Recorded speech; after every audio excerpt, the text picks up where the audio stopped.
Bienvenidos a Caminantes Camino. Nos encontramos con Mircea Eliade en su obra Lo Sagrado y lo Profano, la esencia de la religión. Capítulo 2. El tiempo sagrado y los mitos. Duración profana y tiempo sagrado. Como el espacio, el tiempo no es para el hombre religioso homogéneo ni continuo. Existen los intervalos de tiempo sagrado, el tiempo de las fiestas, en su mayoría fiestas periódicas. Existe, por otra parte, el tiempo profano, la duración temporal ordinaria en que se inscriben los actos despojados de significación religiosa. Entre estas dos clases de tiempo hay, bien entendido, una solución de continuidad. Pero por medio de ritos, el hombre religioso puede pasar sin peligro de la duración temporal ordinaria al tiempo sagrado. Una diferencia esencial entre estas dos clases de tiempo nos sorprende ante todo. El tiempo sagrado es por su propia naturaleza reversible, en el sentido de que es, propiamente hablando, un tiempo mítico primordial, hecho presente. Toda fiesta religiosa, todo tiempo litúrgico, consiste en la reactualización de un acontecimiento sagrado que tuvo lugar en un pasado mítico, al comienzo. Participar religiosamente en una fiesta implica el salir de la duración temporal ordinaria para reintegrar el tiempo mítico reactualizado por la fiesta misma. El tiempo sagrado es, por consiguiente, indefinidamente recuperable, indefinidamente repetible. Desde un cierto punto de vista podría decirse de él que no transcurre, que no constituye una duración irreversible. Es un tiempo ontológico por excelencia, parmenídeo, siempre igual a sí mismo, no cambia ni se agota. En cada fiesta periódica se reencuentra el mismo tiempo sagrado, el mismo que se había manifestado en la fiesta del año precedente o en la fiesta de hace un siglo. Es el tiempo creado y santificado por los dioses a raíz de sus gesta, que se reactualizan precisamente por la fiesta. En otros términos, se reencuentra en la fiesta la primera aparición del tiempo sagrado, tal como se efectuó ab origine, in illo tempore. Pues ese tiempo sagrado en que se desarrolla la fiesta no existía antes de los gesta divinos, conmemorados por ella.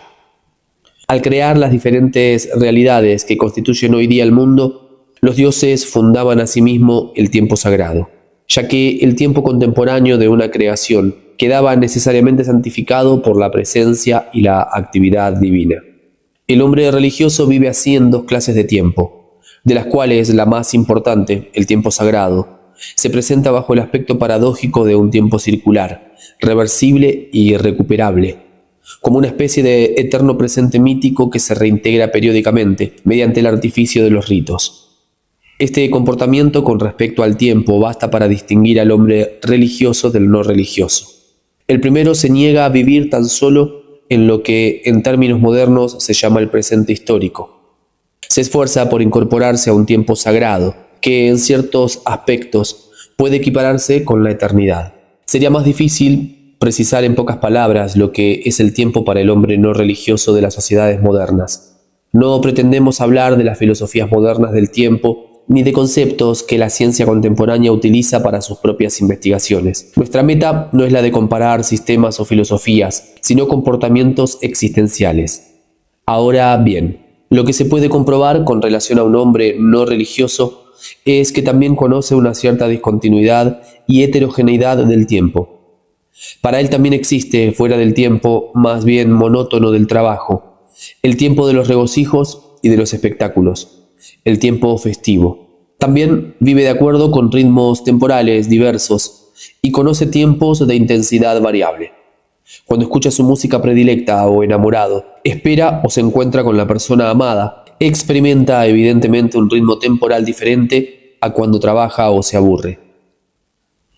Pero con relación al hombre religioso existe una diferencia esencial. Este último conoce intervalos sagrados que no participan de la duración temporal que les precede y les sigue, que tienen una estructura totalmente diferente y otro origen, pues es un tiempo primordial, santificado por los dioses y susceptible de hacerse presente por medio de la fiesta. Para el hombre no religioso, esta cualidad transhumana del tiempo litúrgico resulta inaccesible. Para el hombre no religioso, el tiempo no puede presentar ni ruptura ni misterio. Constituye la más profunda dimensión existencial del hombre. Está ligado a su propia existencia, pues tiene un comienzo y un fin, que es la muerte, el aniquilamiento de la existencia. Cualquiera que sea la multiplicidad de los ritmos temporales que experimente y sus diferentes intensidades, el hombre no religioso sabe que se trata siempre de una experiencia humana en la que no puede insertarse ninguna presencia divina. Para el hombre religioso, al contrario, la duración temporal profana es susceptible de ser detenida periódicamente por la inserción, mediante ritos, de un tiempo sagrado, no histórico, en el sentido que no pertenece al presente histórico. Al igual que una iglesia constituye una ruptura de nivel dentro del espacio profano de una ciudad moderna, el servicio religioso que se celebra en el interior de su recinto señala una ruptura en la duración temporal profana. Ya no es el tiempo histórico actual lo que en ella está presente. Ese tiempo que se vive, por ejemplo, en las calles y las casas vecinas, sino el tiempo en el que se desarrolló la existencia histórica de Jesucristo. El tiempo santificado por su predicación, por su pasión, su muerte y su resurrección. Precisemos, no obstante, que este ejemplo no destaca con la debida claridad todas las diferencias que existen entre el tiempo profano y el tiempo sagrado. En comparación a las demás religiones, el cristianismo ha renovado efectivamente la experiencia y el concepto del tiempo litúrgico al afirmar la historicidad de la persona de Cristo. Para el creyente, la liturgia se desarrolla en un tiempo histórico santificado por la encarnación del Hijo de Dios. El tiempo sagrado, reactualizado periódicamente en las religiones precristianas, sobre todo en las religiones arcaicas, es un tiempo mítico, un tiempo primordial, inidentificable con el pasado histórico, un tiempo original en el sentido de que ha surgido de golpe, de que no le precedía ningún tiempo, porque no podía existir tiempo alguno antes de la aparición de la realidad relatada por el mito. Es esta concepción arcaica del tiempo mítico la que nos interesa ante todo. A continuación se verán las diferencias con el judaísmo y el cristianismo. Templum tempus. Comencemos por algunos hechos que ofrecen la ventaja de revelarnos de golpe el comportamiento del hombre religioso con respecto al tiempo. Una advertencia preliminar que tiene su importancia. En muchas lenguas de las poblaciones aborígenes de América del Norte, el término mundo, igual cosmos, se utiliza a sí mismo en el sentido de año. Los Yokut dicen, el mundo ha pasado, para expresar que ha transcurrido un año. Para los Yuki, el año se designa con los vocablos tierra o mundo. Dicen, como los Yokut, la tierra ha pasado, cuando ha transcurrido un año. El vocabulario revela la solidaridad religiosa entre el mundo y el tiempo cósmico. El cosmos se concibe como una unidad viviente que nace, se desarrolla y se extingue el último día del año, para renacer el año nuevo. Veremos que este renacimiento es un nacimiento, que el cosmos renace cada año porque cada nuevo año el tiempo comienza ab initio. La solidaridad cósmico-temporal es de naturaleza religiosa. El cosmos es homologable al tiempo cósmico, el año, porque tanto uno como otro son realidades sagradas, creaciones divinas.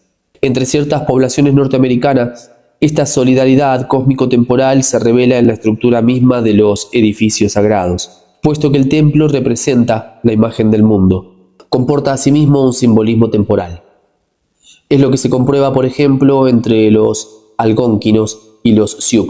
Su cabaña sagrada, que como hemos visto representa el universo, simboliza el propio tiempo al año, pues al año se le concibe como un recorrido a lo largo de las 4 direcciones cardinales, significadas por las 4 ventanas y las 4 puertas de la cabaña sagrada. Los Dakota dicen, el año es un círculo alrededor del mundo, es decir, alrededor de su cabaña sagrada, que es una imago mundi.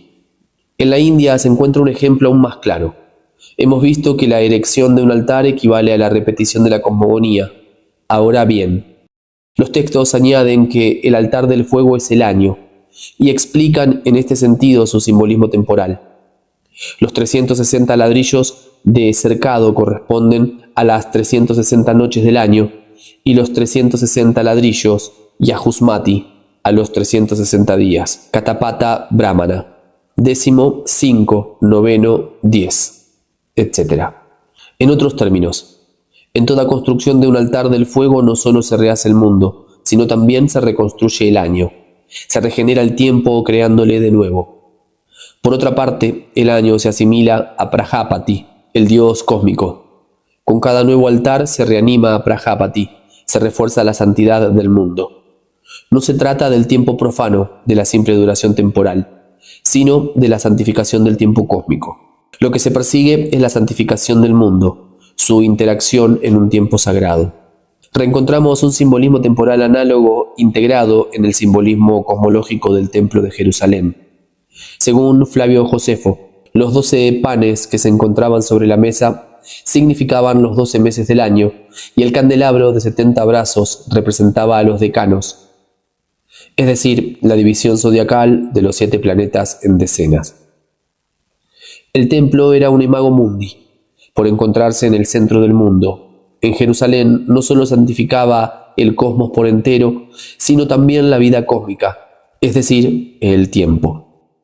Es mérito de Hermann Usener haber sido el primero en explicar el parentesco etimológico entre templum y tempus, interpretando estos dos términos por la noción de intersección. Schneidung, Kreuzung. Nota del autor. Hermann Usener, Gotternamen, segunda edición. Bonn, 1920, página 191. Fin de la nota. Investigaciones posteriores han precisado aún más este descubrimiento. Templum designa el aspecto espacial, tempus el aspecto temporal del movimiento del horizonte en el espacio y en el tiempo. Nota del autor, Werner Müller, Kreis uni Kreuz, Berlín 1938, página 39. También página 33. Fin de la nota.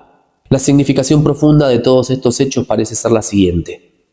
Para el hombre religioso de las culturas arcaicas, el mundo se renueva anualmente. En otros términos, reencuentra en cada año nuevo la santidad original que tenía cuando salió de manos del Creador. Este simbolismo está indicado claramente en la estructura arquitectónica de los santuarios. Puesto que el templo es a la vez el lugar santo por excelencia y la imagen del mundo, santifica el cosmos por entero y santifica igualmente la vida cósmica. Ahora bien, a esta vida cósmica se la concebía bajo la forma de una trayectoria circular. Se identificaba con el año. El año era un círculo cerrado, tenía un comienzo y un final, pero tenía también la particularidad de que podía renacer bajo la forma de un año nuevo. Con cada año nuevo venía a la existencia un tiempo nuevo, puro y santo porque no estaba desgastado aún. Pero el tiempo renacía, recomenzaba porque en cada año nuevo recreaba de nuevo el mundo. Hemos comprobado en el capítulo precedente la importancia considerable del mito cosmogónico, en tanto que modelo ejemplar de toda especie de creación y de construcción. Añadamos que la cosmogonía comporta igualmente la creación del tiempo. Más aún, como la cosmogonía es el arquetipo de toda creación, el tiempo cósmico que hace surgir la cosmogonía es el modelo ejemplar de todos los demás tiempos, es decir, de los tiempos específicos de las diversas categorías existentes. Expliquémonos. Para el hombre religioso de las estructuras arcaicas, toda creación, toda existencia comienza en el tiempo. Antes que una cosa exista, el tiempo que le corresponde no podía existir. Antes que el cosmos entrase en la existencia, no había tiempo cósmico. Antes que una determinada especie vegetal fuese creada, el tiempo que necesita ahora para brotar, producir fruto y perecer no existía. Por esta razón, toda creación es concebida como si tuviera lugar en el comienzo del tiempo, in principio. El tiempo surge con la primera aparición de una nueva categoría de existentes. He aquí por qué el mito desempeña un papel tan considerable. Como lo habremos de ver más adelante, es el mito lo que revela cómo ha llegado a la existencia una realidad. repetición anual de la cosmogonía. Es el mito cosmogónico el que relata cómo vino a la existencia el cosmos. En Babilonia, en el curso de la ceremonia Akitu, que se efectuaba en los últimos días del año y los primeros días del año nuevo, se recitaba solemnemente el poema de la creación, el Enuma Elish. Por la recitación ritual se reactualizaba el combate entre Marduk y el monstruo marino Tiamat, que tuvo lugar ab origine y que había puesto fin al caos con la victoria final del dios. Marduk había creado el cosmos con el cuerpo desgarrado de Tiamat y había creado al hombre con la sangre del demonio Kingu, el principal aliado de Tiamat. De que esta conmemoración de la creación era efectivamente una reactualización del acto cosmogónico. Tenemos la prueba tanto en los rituales como en las fórmulas pronunciadas en el curso de la ceremonia. En efecto, el combate entre Tiamat y Marduk era representado miméticamente por una lucha entre dos grupos de figurantes, por un ceremonial que reaparece entre los hititas, siempre en el cuadro del escenario dramático del Año Nuevo, entre los egipcios y en Ras Shamra. La lucha entre dos grupos de figurantes repetía el tránsito del caos al cosmos, actualizaba a la cosmogonía. El acontecimiento mítico volvía a hacerse presente. Ojalá continúe venciendo a Tiamat y abreviando sus días, exclamaba el oficiante. El combate, la victoria y la creación habían tenido lugar en ese mismo instante. Hic et nunc. Puesto que el año nuevo es una reactualización de la cosmogonía, implica la reanudación del tiempo en su comienzo, es decir, la restauración del tiempo primordial, del tiempo puro, del que existía en el momento de la creación. Por esta razón, con ocasión del año nuevo, se procede a realizar purificaciones y a la expulsión de los pecados, de los demonios o sencillamente de un chivo expiatorio. Pues no se trata únicamente de la cesación efectiva de un cierto intervalo temporal y del principio de otro intervalo, como se imagina, por ejemplo, un hombre moderno, sino de la abolición del año pasado y del tiempo transcurrido. Tal es, por lo demás, el sentido de las purificaciones rituales, una combustión, una anulación de los pecados y de las faltas del individuo y de la comunidad en su conjunto, y no una simple purificación. El Nowruz, el año nuevo persa, conmemora el día en que tuvo lugar la creación del mundo o del hombre. El día del Nowruz se efectuaba la renovación de la creación. Como se expresaba el historiador árabe Al-Biruni, el rey proclamaba: «He aquí un nuevo día, de un nuevo mes, de un nuevo año. Hay que renovar todo lo que el tiempo ha desgastado». El tiempo había desgastado al ser humano, a la sociedad, al cosmos. Y este tiempo destructor era el tiempo profano, la duración propiamente dicha. Era preciso abolirla para reintegrar el momento mítico en que el mundo había venido a la existencia inmerso en un tiempo puro, fuerte y sagrado. La abolición del tiempo profano transcurrido se efectuaba por medio de ritos que significaban una especie de fin del mundo. La extinción de los fuegos, el retorno de las almas de los muertos, la confusión social del tipo de las Saturnales, la licencia erótica, las orgías, etc., simbolizaban la regresión del cosmos al caos. El último día del año, el universo se disolvía en las aguas primordiales. El monstruo marino Tiamat, símbolo de las tinieblas, de lo amorfo, de lo no manifiesto, resucitaba y volvía de nuevo amenazador. El mundo que había existido durante todo un año desaparecía realmente. Puesto que Tiamat estaba de nuevo ahí, el cosmos quedaba anulado y Marduk se veía obligado a crearlo una vez más, tras haber vencido de nuevo a Tiamat. La significación de esta regresión periódica del mundo a una modalidad caótica era la siguiente: todos los pecados del año, todo lo que el tiempo había mancillado y desgastado, quedaba aniquilado en el sentido físico del término.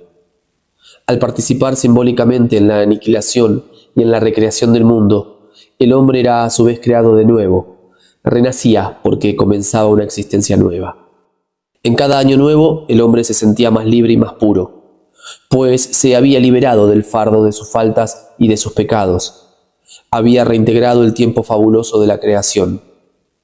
Es decir, un tiempo sagrado y fuerte. Sagrado porque lo transfiguraba la presencia de los dioses, fuerte porque era el tiempo propio y exclusivo de la creación más gigantesca que se haya nunca efectuado, la del universo. Simbólicamente, el hombre se hacía contemporáneo de la cosmogonía, asistía a la creación del mundo. En el Oriente Próximo antiguo participaba incluso activamente en esta creación. Los dos grupos antagonistas que representaba al dios y al monstruo marino. Es fácil de comprender por qué el recuerdo de este tiempo prestigioso obsesionaba al hombre religioso, por qué se esforzaba periódicamente por incorporarse a él. In nihilo tempore. Los dioses habían mostrado el apogeo de su poderío. La cosmogonía es la suprema manifestación divina, el gesto ejemplar de fuerza, de sobreabundancia y de creatividad. El hombre religioso está sediento de lo real. Por todos sus medios se esfuerza por instalarse en la fuente de la realidad primordial, cuando el mundo estaba en statu nascendi. Regeneración por retorno al tiempo original. Todo esto merece un desarrollo, pero de momento hay dos elementos que deben retener nuestra atención. Primero, por la repetición anual de la cosmogonía, el tiempo se regeneraba, recomenzaba en tanto que tiempo sagrado, pues coincidía con el illud tempus, en que el mundo había venido por primera vez a la existencia.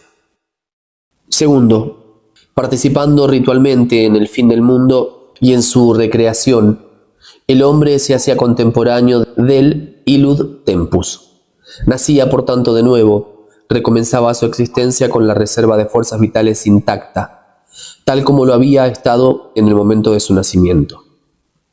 Estos hechos son importantes, nos desvelan el secreto del comportamiento del hombre religioso con respecto al tiempo, puesto que el tiempo sagrado y fuerte es el tiempo del origen, el instante prodigioso en que una realidad ha sido creada, o se ha manifestado plenamente por vez primera. El hombre se esforzará por incorporarse periódicamente a ese tiempo original. Esta reactualización ritual del illud tempus, de la primera epifanía de una realidad, está en la base de todos los calendarios sagrados. La festividad no es la conmemoración de un acontecimiento mítico y por tanto religioso, sino su reactualización. El tiempo del origen por excelencia es el tiempo de la cosmogonía, el instante en que apareció la realidad más vasta, el mundo. Por esta razón, como hemos visto en el capítulo precedente, la cosmogonía sirve de modelo ejemplar a toda creación, a toda clase de hacer. Por la misma razón, el tiempo cosmogónico sirve de modelo a todos los tiempos sagrados, pues si el tiempo sagrado es aquel en que todos los dioses se han manifestado y han creado, es evidente que la manifestación divina más completa y la más gigantesca creación es la creación del mundo. El hombre religioso reactualiza, pues, la cosmogonía, no solo todas las veces que crea cualquier cosa, su propio mundo, el territorio habitado, o una ciudad, una casa, etc., sino también cuando quiere asegurar un reinado feliz a un nuevo soberano, o le es preciso salvar las cosechas comprometidas, o llevar con éxito una guerra, una expedición marítima, etc., pero sobre todo donde la recitación ritual del mito cosmogónico desempeña un importante papel es en las curaciones, en las que se persigue la regeneración del ser humano. En Fiji, el ceremonial de la instalación de un nuevo soberano se llama creación del mundo. Y el mismo ceremonial se repite para salvar las cosechas comprometidas. Tal vez es en Polinesia donde se encuentra la más vasta aplicación ritual del mito cosmogónico. Las palabras que lo pronunciara in nihilo tempore para crear el mundo se han convertido en fórmulas rituales. Los hombres las repiten en múltiples ocasiones, para fecundar una matriz estéril, para curar tanto las enfermedades del cuerpo como las del espíritu, para prepararse para la guerra, también en la hora de la muerte, o para estimular la inspiración poética.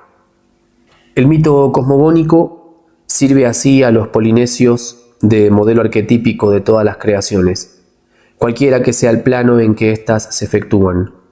biológico, psicológico, espiritual. Pero, puesto que la recitación ritual del mito cosmogónico implica la reactualización de este acontecimiento primordial, se deduce que aquel para quien se recita queda proyectado mágicamente al comienzo del mundo y se convierte en contemporáneo de la cosmogonía. Se trata para él de un retorno al tiempo de origen, cuya finalidad terapéutica es la de comenzar una nueva vez la existencia, el nacer, simbólicamente de nuevo. La concepción subyacente a estos ritos de curación parece ser la siguiente: la vida no puede repararse, sino tan solo recrearse por la repetición simbólica de la cosmogonía, pues la cosmogonía es el modelo ejemplar de toda creación. Se comprende mejor aún la función regeneradora del retorno al tiempo del origen cuando se examina más de cerca la terapéutica arcaica, como por ejemplo la de los Naki, pueblo tibeto-birmano, que vive en la China del sudoeste, provincia del Yunnan. El ritual de curación consiste, propiamente hablando, en la recitación solemne del mito de la creación del mundo, seguido de la de mitos referentes al origen de las enfermedades, provocadas por la cólera de las serpientes, y de la aparición del primer chamán curador que trajo a los humanos los medicamentos necesarios. Casi todos los rituales evocan el comienzo, el tiempo mítico en que el mundo no existía aún. En el comienzo, en el tiempo en que los cielos, el sol, la luna, los astros, los planetas y la tierra no habían aparecido todavía, cuando aún nada había aparecido, etc. Sigue la cosmogonía y la aparición de las serpientes. En el tiempo en que apareció el cielo, el sol, la luna, los astros y los planetas y la tierra se aparecieron. Cuando las montañas, los valles, los árboles y las rocas aparecieron, en este momento aparecieron los nagas y los dragones, etc. Se relata a continuación el nacimiento del primer curador y la aparición de medicamentos, y se añade: hay que contar el origen del remedio, de lo contrario no se puede hablar de él. Lo que interesa subrayar en relación con estos cantos mágicos de fin medicinal es que el mito del origen de los remedios está siempre incorporado al mito cosmogónico. En las terapéuticas primitivas y tradicionales, un remedio no resulta eficaz hasta no haberse mencionado ritualmente su origen ante el enfermo. Gran número de encantos del Oriente Próximo y de Europa contienen la historia de la enfermedad o del demon que la provoca y evocan el momento mítico en que una divinidad o un santo ha logrado domeñar el mal. La eficacia terapéutica del encanto reside en el hecho de que, pronunciando ritualmente, reactualiza el tiempo mítico del origen, tanto el origen del mundo como el origen de la enfermedad y de su tratamiento. El tiempo festivo y la estructura de las fiestas. El tiempo del origen de una realidad, es decir, el tiempo fundado por su primera aparición, tiene un valor y una función ejemplar. Por esta razón, el hombre se esfuerza por reactualizarlo periódicamente por medio de rituales apropiados. Mas la primera manifestación de una realidad equivale a su creación por los seres divinos o semidivinos. Reencontrar el tiempo del origen implica, por consiguiente, la repetición ritual del acto creador de los dioses. La reactualización periódica de los actos creadores efectuados por los seres divinos in illo tempore constituye el calendario sagrado, el conjunto de fiestas. Una fiesta se desarrolla siempre en el tiempo original. Y precisamente es esta reintegración del tiempo original y sagrado lo que diferencia el comportamiento humano durante la fiesta del comportamiento de antes o de después. En muchos casos se entregan los hombres durante la fiesta a los mismos actos que en los intervalos no festivos. El hombre religioso cree que vive entonces en otro tiempo, que ha logrado reencontrar el Illud Tempus mítico. Durante las ceremonias totémicas anuales del tipo Inti Chuma, los australianos Arunta reemprenden el itinerario seguido por el antepasado mítico del clan en la época Alcheringa, literalmente tiempo del sueño. Se detienen en los innumerables lugares donde se detuvo el antepasado y repiten los mismos gestos que hizo in illo tempore. Durante toda la ceremonia ayunan, No llevan armas y se abstienen de todo contacto con sus mujeres o con los miembros de otros clanes. Están completamente inmersos en el tiempo del sueño. Las fiestas celebradas anualmente en la isla polinesia de Tikopia reproducen las obras de los dioses, los actos por los cuales en los tiempos míticos los dioses modelaron el mundo tal como es hoy. El tiempo festivo en el que se vive durante las ceremonias se caracteriza por ciertas prohibiciones, tabú. Nada de ruido, de juego, de danza. El tránsito del tiempo profano al tiempo sagrado se indica por el corte ritual de un trozo de madera en dos. Las múltiples ceremonias que constituyen las fiestas periódicas y que, para repetirlo, no son sino la reiteración de gestos ejemplares de los dioses, no se distinguen aparentemente de las actividades normales. Se trata de reparaciones rituales de barcos, de ritos relativos al cultivo de plantas alimenticias, yam, caro, etc., de restauración de santuarios. Pero en realidad todas estas actividades ceremoniales se diferencian de los mismos trabajos ejecutados en el tiempo ordinario por el hecho de no revertir más que sobre algunos objetos, que constituyen de algún modo los arquetipos de sus clases respectivas, y también por desarrollarse las ceremonias en una atmósfera embebida de lo sagrado. En efecto, los indígenas tienen conciencia de reproducir, en los más mínimos detalles, los actos ejemplares de los dioses, tal como éstos los ejecutaron in illo tempore. Así, periódicamente, el hombre religioso se hace contemporáneo de los dioses en la medida en que reactualiza el tiempo primordial en el que se cumplieron las obras divinas. Al nivel de estas civilizaciones primitivas, todo lo que hace el hombre tiene su modelo transhumano, incluso fuera del tiempo festivo. Sus gestos imitan los modelos ejemplares fijados por los dioses y los antepasados míticos. Pero esta imitación corre peligro de hacerse cada vez más incorrecta. El modelo corre el peligro de ser desfigurado o incluso olvidado. Las reactualizaciones periódicas de los gestos divinos, las fiestas religiosas, están ahí para volver a enseñar a los hombres la sacralidad de los modelos. La reparación ritual de barcos o el cultivo ritual del yam no se parecen ya a las operaciones similares efectuadas fuera de los rituales sagrados. Son más exactas, están más próximas de los modelos divinos y por otra parte son rituales. Su intención es religiosa. Se hace ceremonialmente la reparación de una barca no porque tenga necesidad de ser reparada, sino porque en la época mítica los dioses enseñaron a los hombres cómo se reparaban las barcas. No se trata ya de una operación empírica, sino de un acto religioso, de una imitatio Dei.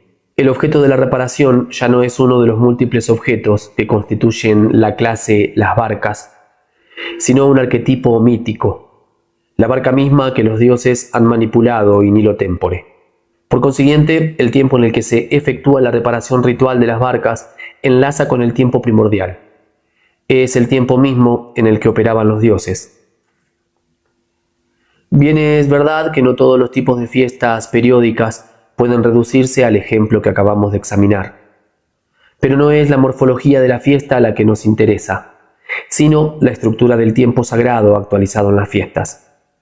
Ahora bien, se puede decir del tiempo sagrado que es siempre el mismo, que es una serie de eternidades. Hubert y Mauss. Cualquiera que sea la complejidad de una fiesta religiosa, se trata siempre de un acontecimiento sagrado que tuvo lugar ab origine y que se hace presente ritualmente. Los participantes se hacen contemporáneos del acontecimiento mítico. En otros términos, salen de su tiempo histórico, es decir, el tiempo constituido por la suma de acontecimientos profanos, personales e interpersonales, y enlazan con el tiempo primordial, que siempre es el mismo, que pertenece a la eternidad. El hombre religioso desemboca periódicamente en el tiempo mítico y sagrado, reencuentra el tiempo del origen, el que no transcurre, porque no participa en la duración temporal profana por estar constituido por un eterno presente indefinidamente recuperable. El hombre religioso siente la necesidad de sumergirse periódicamente en ese tiempo sagrado e indestructible. Para él es el tiempo sagrado lo que hace posible el otro tiempo ordinario. la duración profana en la cual se desarrolla toda existencia humana. Es el eterno presente del acontecimiento mítico lo que hace posible la duración profana de los acontecimientos históricos. Para poner un solo ejemplo, es la hierogamia divina que tuvo lugar in illo tempore, lo que hizo posible la unión sexual humana. La unión entre el dios y la diosa acontece en un instante atemporal, en un presente eterno. Las uniones sexuales entre los humanos, cuando no son rituales, se desarrollan en la duración, en el tiempo profano.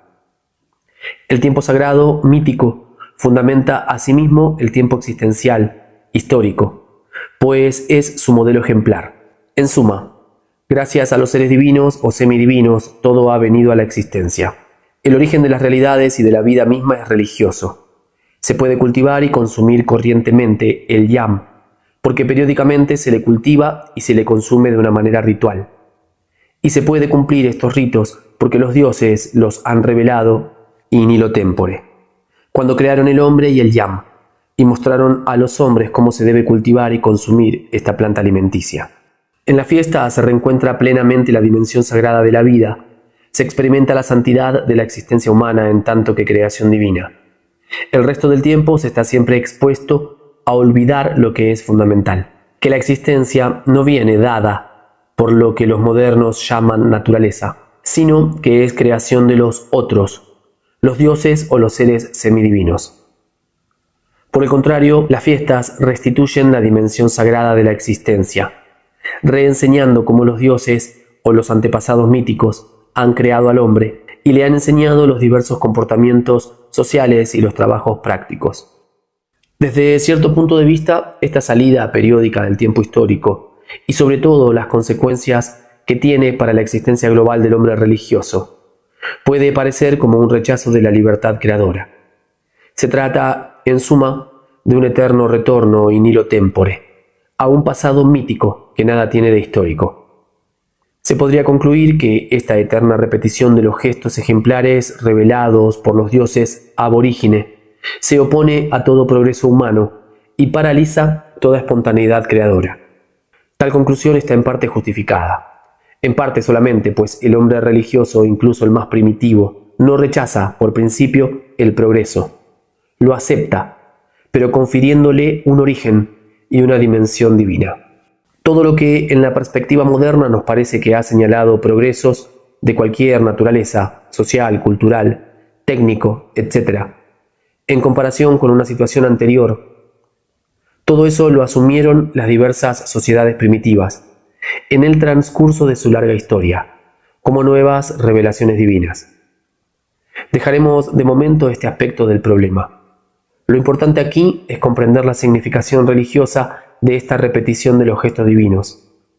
Ahora bien, parece evidente que si el hombre religioso siente la necesidad de reproducir indefinidamente los mismos gestos ejemplares, es porque aspira a vivir y se esfuerza por vivir en estrecho contacto con sus dioses.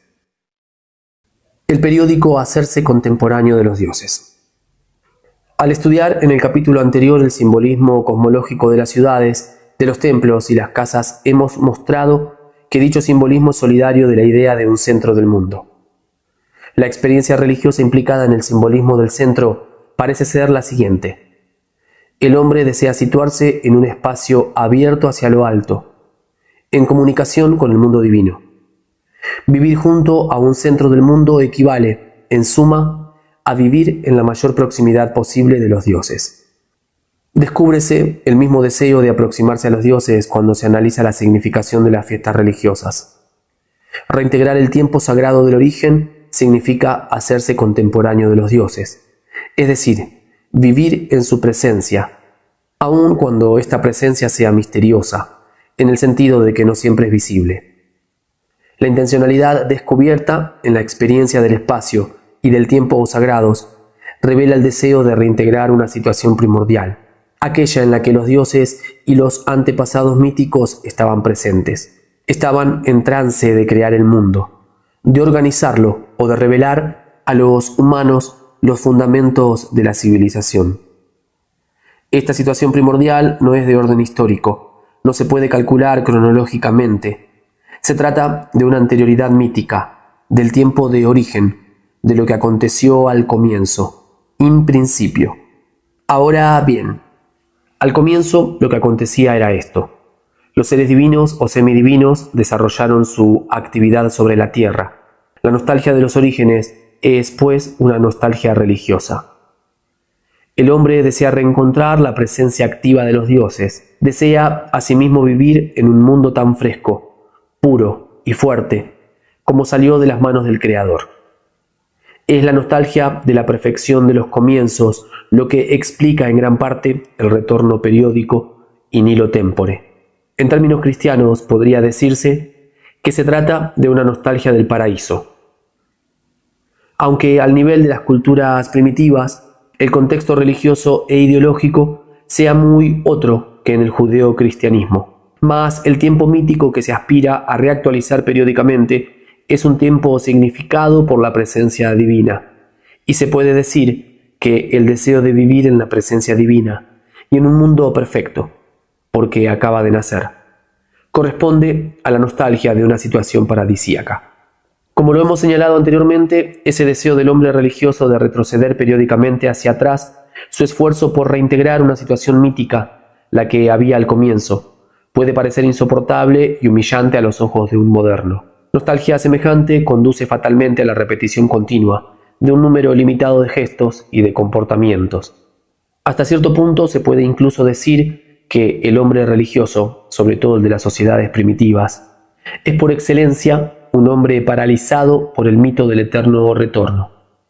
Un psicólogo moderno sentiría la tentación de descubrir en un comportamiento de esa índole la angustia ante el riesgo de la novedad, la negativa de asumir la responsabilidad de una existencia auténtica e histórica, la nostalgia de una situación paradisíaca precisamente porque es embrionaria y está insuficientemente desligada de la naturaleza.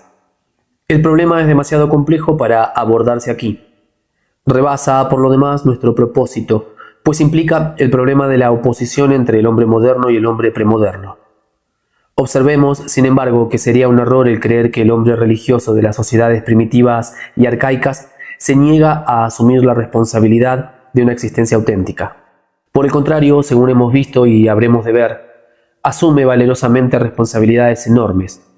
Por ejemplo, la de colaborar a la creación del cosmos, la de crear su propio mundo, la de asegurar la vida de las plantas y de los animales, etc.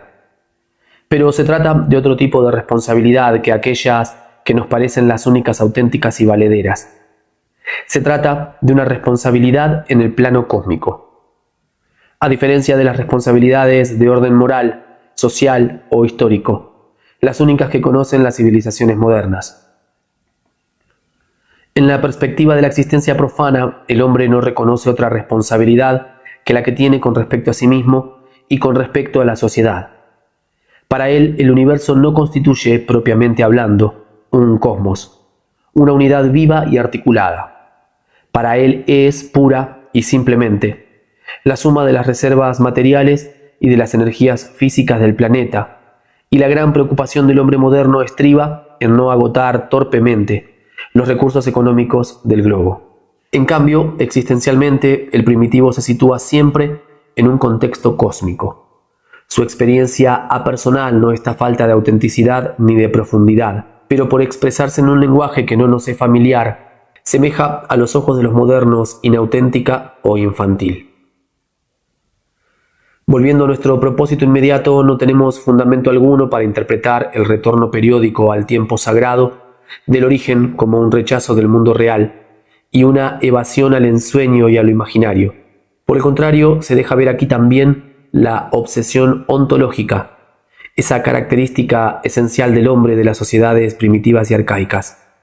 Pues, en resumidas cuentas, desear reintegrar el tiempo de origen significa desear también reencontrar la presencia de los dioses y recuperar el mundo fuerte, fresco y puro, tal como era in illo tempore.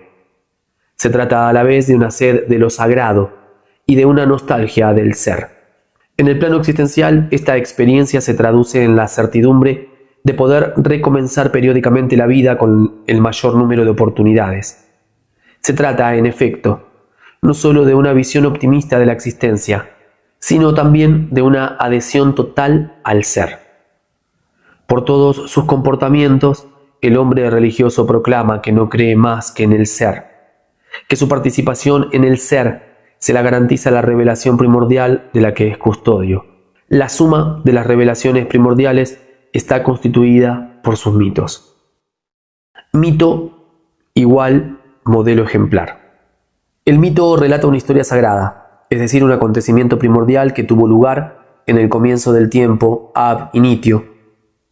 Mas relatar una historia sagrada equivale a revelar un misterio, pues los personajes del mito no son seres humanos, son dioses o héroes civilizadores, y por esta razón sus gesta constituyen misterios. El hombre no los podría conocer si no le hubieran sido revelados. El mito es, pues, la historia de lo acontecido in illo tempore, el relato de lo que los dioses o los seres divinos hicieron al principio del tiempo. Decir, un mito consiste en proclamar lo que acaeció ab origine. Una vez dicho, es decir, revelado, el mito pasa a ser verdad apodíctica. Fundamenta la verdad absoluta. Así es porque está dicho que es así, declaran los esquimales Netsilik, para justificar lo bien fundadas que están su historia sagrada y sus tradiciones religiosas. El mito proclama la aparición de una nueva situación cósmica o de un acontecimiento primordial. Consiste siempre en el relato de una creación. Se cuenta cómo se efectuó algo, cómo comenzó a ser.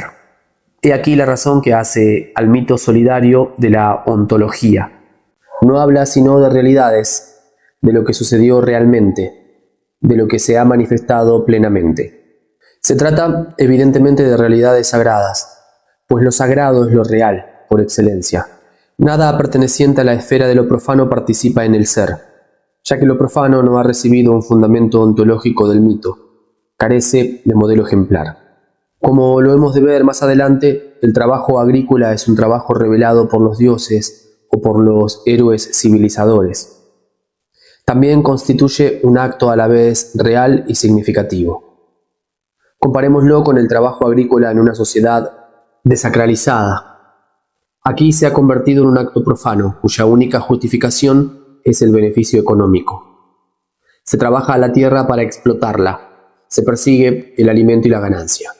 Despojado de simbolismo religioso, el trabajo agrícola se hace a la vez opaco y extenuante. No revela significación alguna, no depara abertura alguna hacia lo universal, hacia el mundo del espíritu. Ningún dios, ningún héroe civilizador ha revelado nunca un acto profano. Todo lo que los dioses o los antepasados han hecho, es decir, todo lo que los mitos refieren de su actividad creadora, pertenece a la esfera de lo sagrado y por consiguiente participa en el ser. Por el contrario, lo que los hombres hacen por su propia iniciativa, lo que hacen sin modelo mítico, pertenece a la esfera de lo profano. Por tanto, es una actividad vana e ilusoria, a fin de cuentas irreal. Cuanto más religioso es el hombre, mayor es el acervo de modelos ejemplares de que dispone para sus modos de conducta y sus acciones. O mejor dicho, cuanto más religioso es, tanto más se inserta en lo real, y menor es el riesgo que corre de perderse en acciones no ejemplares, subjetivas y en suma aberrantes. Hay un aspecto en el mito que merece subrayarse de un modo particular.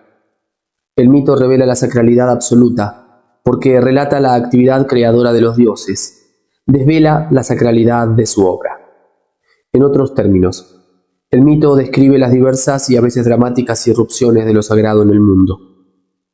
Por esta razón, entre muchos primitivos, los mitos no pueden recitarse indiferentemente en cualquier lugar y momento, sino tan solo en las estaciones más ricas ritualmente, otoño, invierno, o en el intervalo de las ceremonias religiosas.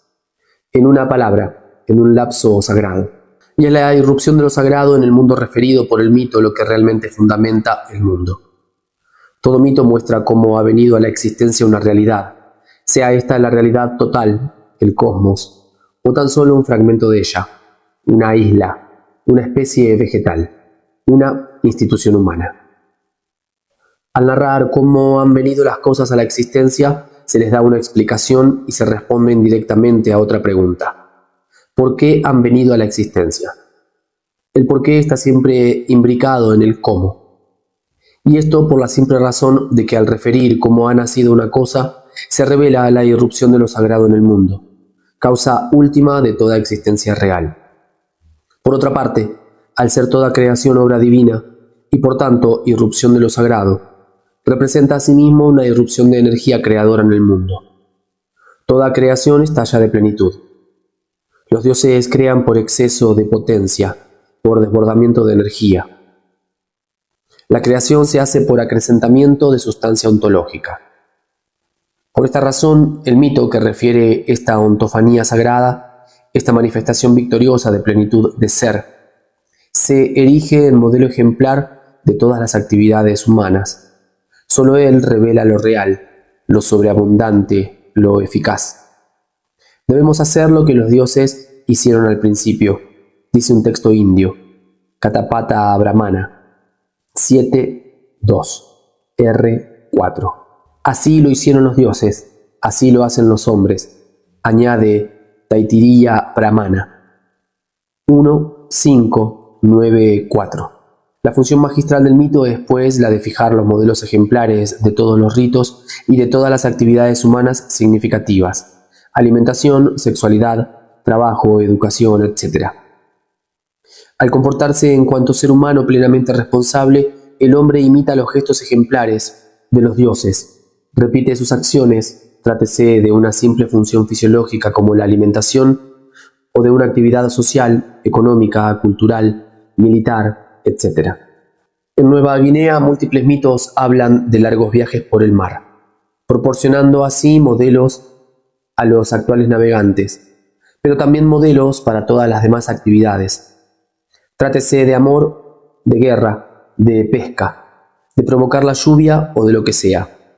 El relato proporciona precedentes a los diferentes momentos de la construcción de un barco, por los tabús sexuales que ésta implica, etc. El capitán que se da a la mar personifica al héroe mítico Aori. Lleva el traje que Aori llevaba según el mito.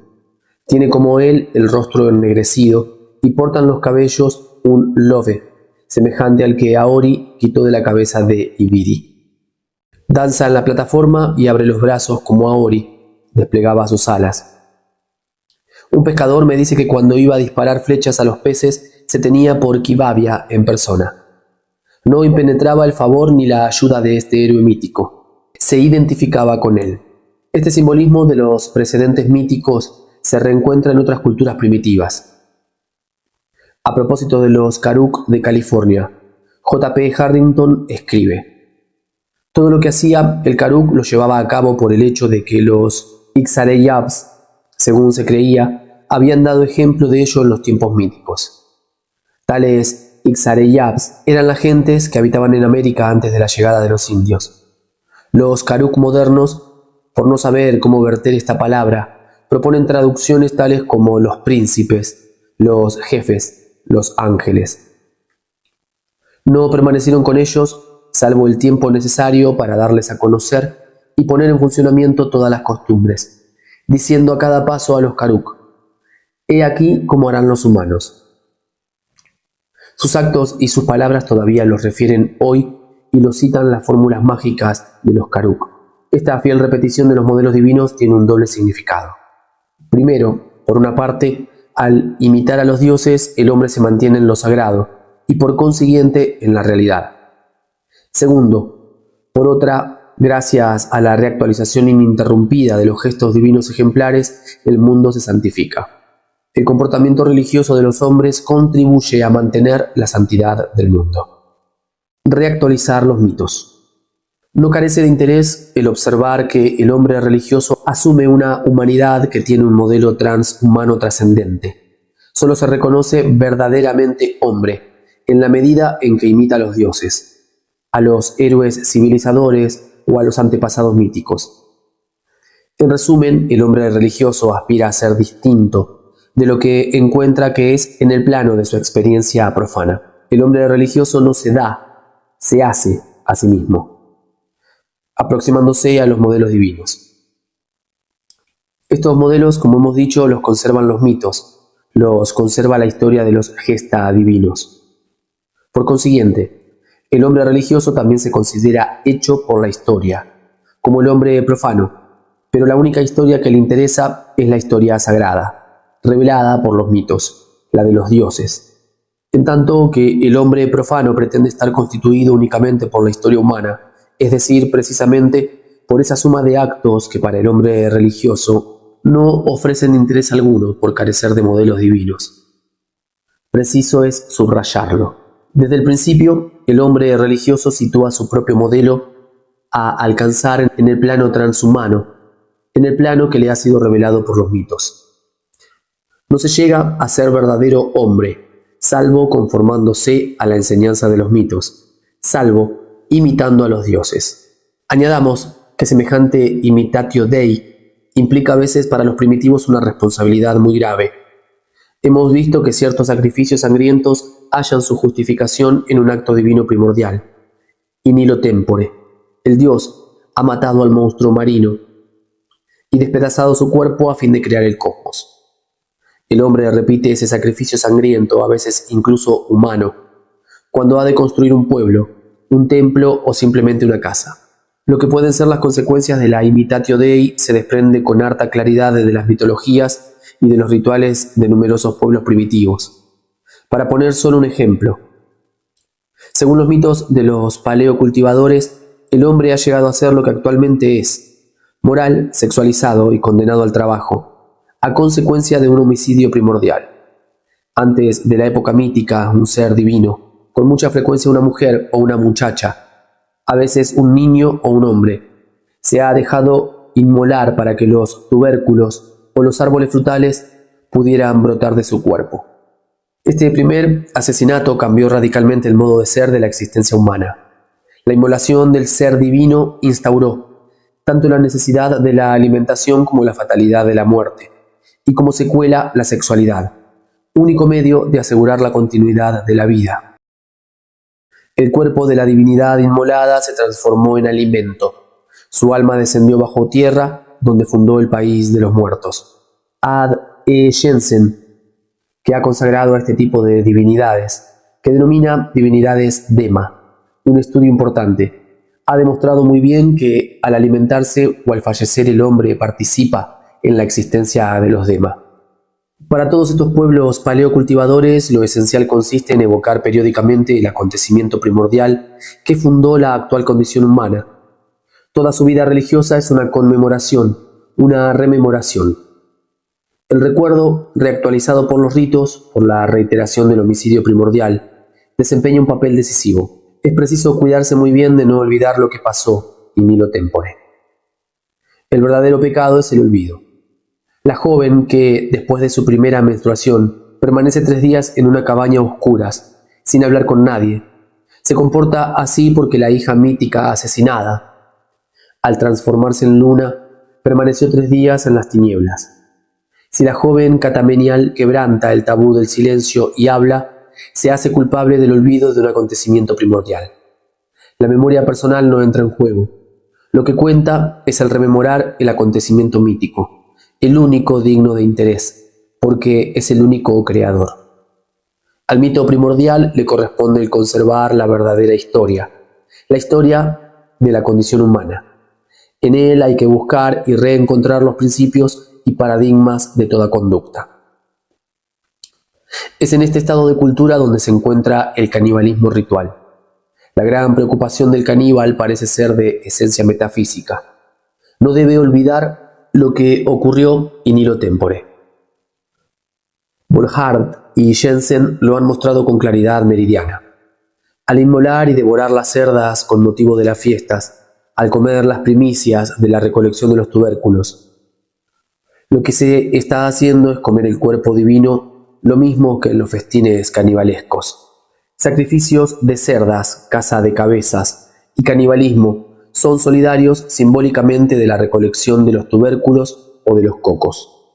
A Vollard le corresponde el mérito de haber deducido, al propio tiempo que el sentido religioso de la antropofagia, La responsabilidad humana asumida por el caníbal. La planta alimenticia no se da en la naturaleza, es el producto de un asesinato, pues así se creó en el albor de los tiempos. La caza de cabezas, los sacrificios humanos, el canibalismo los ha aceptado el hombre, al objeto de hacerse cargo de la vida de las plantas. Vollard ha insistido con razón en ello. El caníbal asume su responsabilidad en el mundo. El canibalismo no es un comportamiento natural del hombre primitivo. Tampoco se sitúa por los demás en los niveles más arcaicos de cultura, sino un comportamiento cultural basado en una concepción religiosa de la vida. Para que el mundo vegetal sobreviva, el hombre ha de matar y ser matado. Debe, además, asumir la sexualidad hasta sus límites extremos, la orgía. Una canción abisinia lo proclama. La que no haya engendrado todavía, que engendre. El que todavía no haya matado, que mate. Es una forma de decir que los dos sexos están condenados a asumir su destino. No se debe olvidar, antes de emitir un juicio sobre el canibalismo, que lo fundaron seres sobrenaturales, pero lo fundaron para permitir a los humanos asumir una responsabilidad en el cosmos, para ponerles en situación de velar por la continuidad de la vida vegetal. Trátese, pues, de una responsabilidad de orden religioso. Los caníbales Huitoto lo afirman. Nuestras tradiciones están siempre vivas entre nosotros, incluso cuando no danzamos, pero trabajamos tan solo para poder danzar. Las danzas consisten en la reiteración de todos los acontecimientos míticos y por tanto también del primer asesinato seguido de antropofagia. Hemos traído a colación este ejemplo para mostrar que tanto entre los primitivos como en las civilizaciones paleoorientales, la imitatio Dei no se concibe de manera idílica, sino que implica una terrible responsabilidad humana. Al juzgar una sociedad salvaje, no hay que perder de vista que incluso los actos más bárbaros y los comportamientos más aberrantes tienen modelos transhumanos, divinos. Problema muy diferente que no abordaremos aquí es el de saber por qué y a consecuencia de qué degradaciones e incomprensiones degeneran ciertos comportamientos religiosos y se hacen aberrantes. Lo que interesa subrayar aquí es que el hombre religioso quería y creía imitar a sus dioses, incluso cuando se dejaba arrastrar a acciones que rayaban en la demencia, la torpeza o el crimen. Historia sagrada, historia, historicismo. Recapitulemos. El hombre religioso conoce dos clases de tiempo, profano y sagrado. Una duración evanescente y una serie de eternidades recuperables periódicamente durante las fiestas que constituyen el calendario sagrado. El tiempo litúrgico del calendario se desarrolla en círculo cerrado. Es el tiempo cósmico del año, santificado por las obras de los dioses. Y puesto que la obra divina más grandiosa ha sido la creación del mundo, la conmemoración de la cosmogonía desempeña un papel importante en muchas religiones. El año nuevo coincide con el primer día de la creación. El año es la dimensión temporal del cosmos. Se dice, el mundo ha pasado, cuando ha transcurrido un año. Cada año nuevo se reitera la cosmogonía. Se recrea el mundo y con ello se crea también el tiempo. Se la regenera comenzándolo de nuevo. Sirve también el mito cosmogónico de modelo ejemplar a toda creación o a toda construcción y se le emplea a sí mismo como medio ritual de curación. Al hacerse simbólicamente contemporáneo de la creación, se reintegra la plenitud primordial. El enfermo se cura porque recomienza su vida con un acopio intacto de energía. La fiesta religiosa es la reactualización de un acontecimiento primordial, de una historia sagrada cuyos protagonistas son los dioses o los seres semidivinos. Ahora bien, la historia sagrada es referida por los mitos. Por consiguiente, los participantes en la fiesta se hacen contemporáneos de los dioses y de los seres semidivinos. Viven en el tiempo primordial santificado por la presencia y la actividad de los dioses. El calendario sagrado regenera periódicamente el tiempo, porque lo hace coincidir con el tiempo del origen, el tiempo fuerte y puro. La experiencia religiosa de la fiesta, es decir, la participación en lo sagrado, permite a los hombres vivir periódicamente en la presencia de los dioses. De ahí la importancia capital de los mitos en las religiones premosaicas, pues los mitos relatan los gesta de los dioses, y estos gesta constituyen los modelos ejemplares de todas las actividades humanas. En la medida en que imita a sus dioses, el hombre religioso vive en el tiempo del origen, el tiempo mítico. Se sale de la duración profana para enlazar con un tiempo inmóvil, con la eternidad. Dado el que los mitos constituyen su historia santa, el hombre religioso de las sociedades primitivas ha de cuidarse bien de no olvidarlos. Al reactualizar los mitos, se aproxima a sus dioses y comparte su santidad. Pero hay también historias divinas trágicas, y el hombre asume una gran responsabilidad ante sí mismo y ante la naturaleza al reactualizarlas periódicamente. El canibalismo ritual, por ejemplo, es secuela de una concepción religiosa trágica. En resumen, por la reactualización de sus mitos, el hombre religioso se esfuerza por aproximarse a los dioses y por participar en el ser. La imitación de los modelos ejemplares divinos expresa a la vez su deseo de santidad y su nostalgia ontológica. En las religiones primitivas y arcaicas, la eterna repetición de los gestos divinos se justifica con tanto que imitatio Dei. El calendario sagrado recoge anualmente las mismas fiestas, la conmemoración de los mismos acontecimientos míticos. Propiamente hablando, el calendario sagrado se presenta como el eterno retorno de un número limitado de gestos divinos, y esto es cierto no solo en las religiones primitivas, sino también en las demás religiones. Por todas partes, el calendario de las fiestas constituye un retorno periódico de las mismas situaciones primordiales y, por consiguiente, la reactualización del tiempo sagrado. Para el hombre religioso, la reactualización de los mismos acontecimientos míticos constituye su mayor esperanza.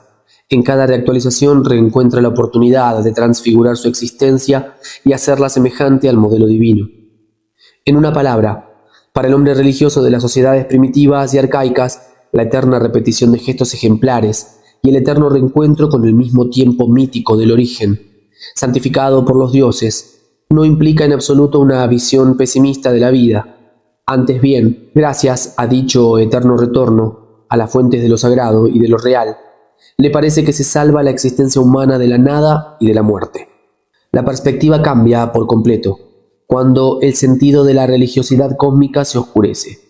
Es lo que sucede en algunas sociedades más evolucionadas en el momento en que las élites intelectuales se desligan progresivamente de los marcos de la religión tradicional. La santificación periódica del tiempo cósmico aparece entonces como inútil e insignificante. Los dioses dejan de ser accesibles a través de los ritmos cósmicos. La significación religiosa de la repetición de los gestos ejemplares se pierde. Ahora bien, la repetición despojada de su contenido religioso conduce necesariamente a una visión pesimista de la existencia. Cuando deja de ser un vehículo para reintegrar una situación primordial y para reencontrar la presencia misteriosa de los dioses, cuando se desacraliza, el tiempo cíclico se hace terrorífico. Se revela como un círculo que gira indefinidamente sobre sí mismo, repitiéndose hasta el infinito. Es lo que ha sucedido en la India, donde la doctrina de los ciclos cósmicos, Yuga, ha sido sabiamente elaborada. Un ciclo completo, un Mahayuga, comprende 12.000 años. Se termina con una disolución, un Pralaya, que se repite de una manera más radical, Mahapralaya, la gran disolución, al final del 1000º ciclo. Pues el esquema ejemplar, creación, destrucción, creación, etc., se reproduce hasta el infinito. Los 12.000 años de un Mahayuga se consideran como años divinos que duran cada uno 360 años, lo que da un total de 4.320.000 años para un solo ciclo cósmico. Un millar de tales Mahayuga constituye un kalpa, forma. 14 kalpa forman un Manvantara, llamado así porque se supone que cada Manvantara está regido por un Manu, el antepasado rey mítico. Un kalpa equivale a un día de la vida de Brahma, otro kalpa a una noche. 100 de estos años de Brahma, es decir, 311 billones de años del hombre, constituyen la vida del dios. Pero ni siquiera esta considerable duración de la vida de Brahma llega a agotar el tiempo.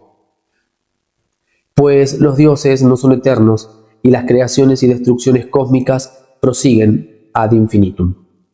Es el auténtico eterno retorno, la eterna repetición del ritmo fundamental del cosmos, su destrucción y su recreación periódica. En suma, es la concepción primitiva del año cosmos, pero despojada de su contenido religioso. Hay que decir que la doctrina de los yuga fue elaborada por las élites intelectuales y que si llegó a ser una doctrina pan-india, no hay que pensar por ello que se reveló en su aspecto terrorífico a todos los pueblos de la India. Eran especialmente las élites religiosas y filosóficas las que sentían desesperación ante el tiempo cíclico, que se repetía hasta el infinito, pues este eterno retorno implicaba para el pensamiento indio el eterno retorno a la existencia gracias al karma, la ley de la causalidad universal. Por otra parte, el tiempo se equiparaba a la ilusión cósmica, Maya, y el eterno retorno a la existencia significaba la prolongación indefinida del sufrimiento y de la esclavitud. Para estas élites religiosas y filosóficas no quedaba sino la esperanza de la no vuelta a la existencia, de la abolición del karma.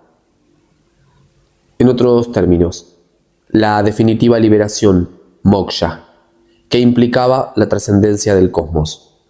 Nota del autor. Esta trascendencia se logra, por otra parte, aprovechando el momento favorable, kshana, lo que implica una especie de tiempo sagrado que permite la salida del tiempo. Véase Image and Symbols, página 105. Fin de la nota. Grecia conoció asimismo el mito del eterno retorno, y los filósofos de época tardía llevaron a sus últimos límites la concepción del tiempo circular. Citando el bello tratado de H.C.H. Puech, según la célebre definición platónica, el tiempo que determina y mide la revolución de las esferas celestes es la imagen móvil de la eternidad inmóvil, que imita desarrollándose en círculo.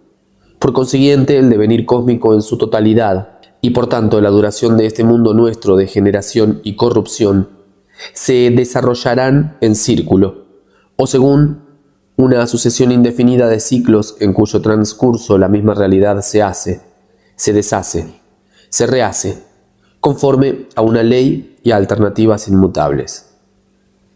No solo la misma suma de ser se conserva sin que nada se pierda ni se cree, sino que algunos pensadores de la antigüedad agonizante, pitagóricos, estoicos, platónicos, llegaron incluso a admitir que en el interior de cada uno de estos ciclos de duración, de estos aiones, de estos aeva, se reproducen las mismas situaciones que se produjeron ya en los ciclos anteriores y se reproducirán en los ciclos subsiguientes, y esto hasta el infinito. Ningún acontecimiento es único ni se representa una sola vez. Por ejemplo, la condena y muerte de Sócrates, sino que se ha representado y representará a perpetuidad. Los mismos individuos han aparecido, aparecen y reaparecerán a cada vuelta del círculo sobre sí mismo. La duración cósmica es repetición y anaquiclesis, eterno retorno. Nota del autor. Henry Charles Puech, L'Agnos et le Temps, Eranos, Harbrook, 1955, página 60-61. Fin de la nota. Con relación a las religiones arcaicas y paleo-orientales, así como en relación con las concepciones mítico-filosóficas del eterno retorno, tal como fueron elaboradas en la India y en Grecia, el judaísmo presenta una innovación fundamental. Para el judaísmo, el tiempo tiene un comienzo y tendrá un fin. La idea del tiempo cíclico se ha superado. Yahvé no se manifiesta ya en el tiempo cósmico, como los dioses de otras religiones, sino en un tiempo histórico que es irreversible. Cada nueva manifestación de Yahvé en la historia no es reducible a una manifestación anterior. La destrucción de Jerusalén expresa la cólera de Yahvé contra su pueblo, pero no es la misma cólera que Yahvé había manifestado con la destrucción de Samaria. Sus gestos son intervenciones personales en la historia y no revelan su profundo sentido más que para su pueblo, el pueblo que Yahvé ha escogido. El acontecer histórico gana aquí una nueva dimensión. Se convierte en una teofanía. El El cristianismo va aún más lejos en la valorización del tiempo histórico, por haber encarnado Dios, por haber asumido una existencia humana históricamente condicionada. La historia se hace susceptible de santificarse. El illud tempus, evocado por los evangelios, es un tiempo histórico claramente limitado. El tiempo en que Poncio Pilato era gobernador de Judea, pero fue santificado por la presencia de Cristo. El cristiano contemporáneo que participa en tiempo litúrgico se incorpora al illud tempus en que vivió, agonizó y resucitó Jesús. Pero no se trata ya de un tiempo mítico, sino del tiempo en que Poncio Pilato gobernaba Judea. Para el cristiano también el calendario sagrado reproduce indefinidamente los acontecimientos de la existencia de Cristo. Pero estos acontecimientos se desarrollaron en la historia. Ya no son hechos que sucedieran en el origen del tiempo, al comienzo, con la particularidad que para el cristiano el tiempo comienza de nuevo con el nacimiento de Cristo, pues la encarnación funda una situación nueva del hombre en el cosmos. Resumiendo, la historia se presenta como una nueva dimensión de la presencia de Dios en el mundo. La historia vuelve a ser historia santa, tal como se la concebía, pero en una perspectiva mítica, en las religiones primitivas y arcaicas. El cristianismo conduce a una teología y no a una filosofía de la historia, pues las intervenciones de Dios en la historia, y especialmente la encarnación en la persona histórica de Jesucristo, tiene un fin transhistórico, la salvación del hombre. Hegel vuelve a tomar la ideología judeocristiana y la aplica a la historia universal en su totalidad. El espíritu universal se manifiesta continuamente en los acontecimientos históricos y no se manifiesta más que en ellos. La historia se convierte, pues, en su totalidad, en una teofanía. Todo lo que ha sucedido en la historia debía suceder así, porque así lo ha querido el espíritu universal. Con ello se deja abierto el camino a las diferentes formas de filosofía histórica del siglo XX. Aquí se detiene nuestra investigación, pues todas estas nuevas valorizaciones del tiempo y de la historia pertenecen a la historia de la filosofía. Sin embargo, hay que añadir que el historicismo se constituye como un producto de descomposición del cristianismo. Concede una importancia decisiva al hecho histórico, que es una idea de origen judeocristiano. Pero el hecho histórico en cuanto tal, es decir, denegándole toda posibilidad de revelar una intención soteriológica, transhistórica. En lo que concierne a las concepciones del tiempo en que se han detenido algunos filósofos historicistas y existencialistas, no deja de tener su interés una observación. A pesar de no ser concebido ya como un círculo, el tiempo recupera, en estas filosofías modernas, el aspecto terrorífico que tenían las filosofías india y griega del eterno retorno. Definitivamente desacralizado, el tiempo se presenta como una duración precaria y evanescente que conduce irremediablemente a la muerte. Final de la lectura de esta segunda parte. Muchas gracias por acompañar hasta acá. Recordá lo importante que es tu colaboración, compartiendo el canal, suscribiéndote, dejando un me gusta, algún comentario. También, si te es posible, a través de los medios que figuran en la descripción de los videos. Acompáñame en que estas lecturas sigan creciendo. Nos damos próxima cita para encontrarnos a leer el capítulo 3, la sacralidad de la naturaleza y la religión cósmica. Un gran abrazo.